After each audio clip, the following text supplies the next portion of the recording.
বাংলাদেশ বনাম শ্রীলঙ্কার আজকে তৃতীয় টি20 ম্যাচ। বাংলাদেশকে আজকে ম্যাচ জিততে হবে যদি সিরিজ জিততে হয়। আর বাংলাদেশকে ম্যাচ জিততে হলে 3 ডিপার্টমেন্টে ভালো করতে হবে।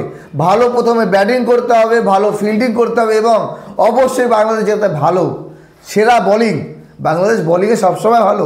দ্বিতীয় টি20 ম্যাচে মাত্র 94 রানে অল আউট করা যে বোলিং লাইন আপ, সেই বোলিং লাইন আপকে আজকেও কিছু করে দেখাতে হবে যদি ম্যাচ জিততে হয়, যদি সিরিজ জিততে হয়।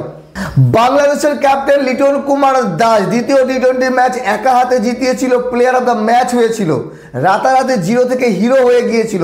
প্রত্যেকেই লিটন কুমার দাসের প্রশংসা করেছে, হাততালি দিয়েছে। মানে যারা বলেছিল লিটন কুমার দাস বাংলাদেশের জাতীয় দলে খেলার যোগ্য না, তারা বলেছিল ওয়েল ডান ক্যাপ্টেন, ক্যাপ্টেনকে এরকমই হওয়া উচিত। 50 বলে 76 রানের একটা দুর্দান্ত innings, player of the match. এবং দ্বিতীয় টি20 ম্যাচে বাংলাদেশ মাত্র 94 রানে অল আউট করে দিয়েছিল শ্রীলঙ্কাকে। তবে আজকে হবে চ্যালেঞ্জ। আজকে যেই স্টেডিয়ামে বাংলাদেশ জিতেছিল ডাম্বুলা, সেই স্টেডিয়ামে না, আজকে কলম্বোতে খেলা। আজকের ম্যাচ বাংলাদেশকে জিততে হবে যদি সিরিজ জিততে হয়। বাংলাদেশ অলরেডি 2টি সিরিজ হেরে গেছে, প্রথমে টেস্ট তারপরে ওয়ানডে। তবে এটা হলো গিয়ে সম্মান রক্ষার লড়াই। কমসে কম একটা সিরিজ বাংলাদেশ ঢাকা স্টেডিয়ামে ঢুকতে পারবে নিয়ে, যে হ্যাঁ আমরা শ্রীলঙ্কা থেকে কিছু একটা অ্যাচিভমেন্ট করেছি, আমরা যে এতদিন ধরে ক্রিকেট খেলছি, আমরা যে এত প্র্যাকটিস করি, আমরা যে নেটের মধ্যে বড় বড় ছয় মারি, টি20তে ভালো কিছু করা উচিত। তো বিষয় হলো যে বাংলাদেশ দ্বিতীয় টি20 ম্যাচ ভালো খেলেছিল সব দিক থেকেই। ব্যাটিং ভালো হয়েছিল, বোলিং ভালো হয়েছিল, এমনকি ফিল্ডিংও ভালো হয়েছিল, দুর্দান্ত ক্যাচ ধরেছিল। বাংলাদেশ এত সুন্দর ফিল্ডিং করে না।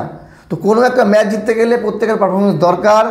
লিটন কুমার দাস 76 করলেও শামীম হোসেন পাটোয়ারি গুরুত্বপূর্ণ 27 বলে 48 রান করেছিল। হ্যাঁ, রান আউট হওয়াতে তার 50 হয়নি, কিন্তু 50 থেকেও কোনো অংশে কম না। তহিদ হৃদয় মোটামুটি খেলে দিয়েছিল লিটন কুমার দাসের সঙ্গে 31 রান 25 বলে। যদি সেটা না হতো তাহলে হয়তো বাংলাদেশ 177 রান স্কোর করতে পারতো না। এইবার যদি বোলিং ডিপার্টমেন্ট বলি, 5 জন বোলার 5 জনে উইকেট নিয়েছে। Rishad Hossain 3 wicket, Shariful Islam 2 wicket, Saifuddin 2 wicket, মেহেদী হাসান মিরাজ 1 উইকেট এবং মুস্তাফিজুর রহমান 1 উইকেট। তো আজকে বাংলাদেশের এই প্লেইং 11-এ কোনো পরিবর্তনের আশা আমি করি না, দেখতেও পাই না। যদি কেউ কোনো কারণে চোট বা অসুস্থ না হয়ে যায়, বাকি যে প্লেইং 11 নিয়ে বাংলাদেশ দ্বিতীয় টি20 ম্যাচ জিতেছে, আজকেও সেটা নিয়ে নামা উচিত। আর বাংলাদেশ জিতবে আমার বিশ্বাস। আপনাদের কি মনে হয় বাংলাদেশ জিততে পারবে?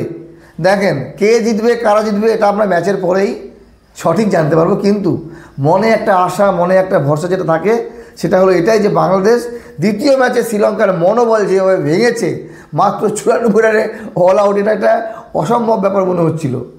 তো আজকে সেই অসম্ভবকে সম্ভব করতে হবে, কারণ শ্রীলঙ্কায় একেবারে খারাপ দল না, বাংলাদেশ থেকে একটু হলেও ভালো দল, তাদের পারফরমেন্সের ধারাবাহিকতা আছে, বাংলাদেশের সেটা নেই।